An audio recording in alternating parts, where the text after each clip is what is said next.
What the hell, man? Why you go ahead and let them do me like that in front of everybody? Let him. I didn't let him, you let him. You lucky he stopped when he did. I've been out here putting in work for you.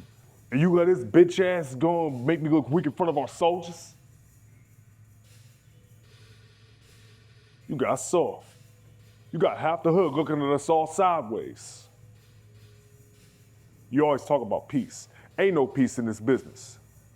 They don't respect you no more.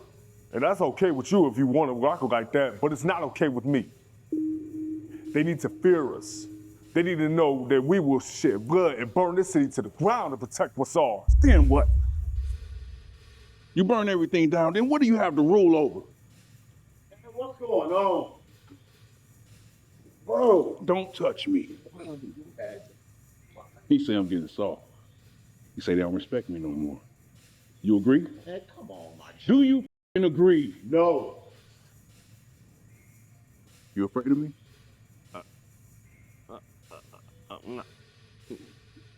He must be afraid of something. Oh boy, don't pistol his head. Don't ever confuse me being patient with me being weak. I sacrifice a lot of lives, more than your dumb ass can count, to keep these streets calm.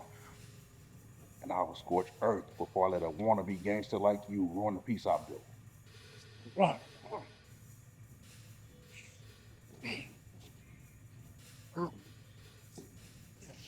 Go. Calm down. You trying to get your ass beat for a third time in one night? This shit ain't over. We definitely can agree on that, piss boy.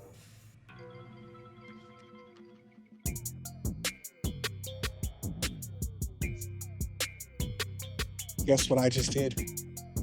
Yep, shot a cinematic scene using this camera, the Osmo Pocket 3. Let's get into it right now.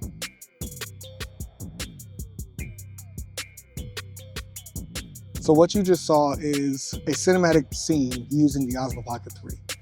We shot this scene first on the C70 and the FX30 just in case. And then because we were going a second route, I just wanted to try the Osmo Pocket 3, and the fact that I had one and then also the director had one with him as well, shooting behind the scenes, we decided to use it. And the result amazed me. Now, when we talk about cameras, I think the minimum for anything cinematic has to be 4K resolution, 10-bit, and then also on top of that have a long profile. Now, RAW, that's normally a cinema camera function. That's fine if we don't have it, but minimum you have to have 10-bit, 4K, and log profile, which is what the FX30 has, because they don't have internal RAW, they have external RAW, and also the FX3, which is also considered a cinema camera that doesn't have internal RAW but has external RAW. And so that kind of makes it a cinema camera because it can do that, but I'm not going to go on the rant. But this camera was questioned, can you make a cinematic scene or make us shoot anything cinematic with it? And the thing is though, I'm excited to shoot narrative with this. That scene that we just showed you is a proof of concept scene to put inside of a pitch deck for the series called Mustard Seed that's coming up here soon. Hopefully we're gonna start production in 2025. If not, we're gonna start in 2026. I'm excited. I'm still trying to talk the director into doing most of it with the Osmo because I think that's gonna allow us to move fast. Now, I'm not saying that we're gonna shoot the entire series on the Osmo. I'm just asking if we can shoot majority of it on the Osmo.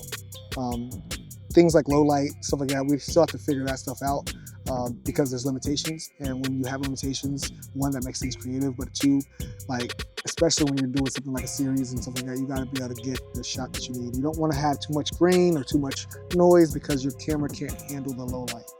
But I am buying a Canon C50 in November/December, I don't know when it comes out. And then he's got the FX30 to shoot on. So we have cameras that can handle a little bit of low light. You know, the FX30 has a dual native ISO. But yeah, this camera actually surprised me at how well it shoots. At 10-bit log profile, it gives you like a usable stops, maybe 11 usable stops, maybe 12 usable stops at dynamic range, which is great. I'm excited about it.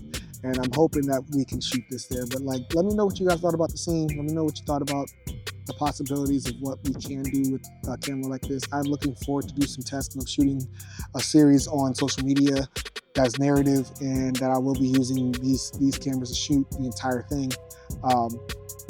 So be on the lookout for that.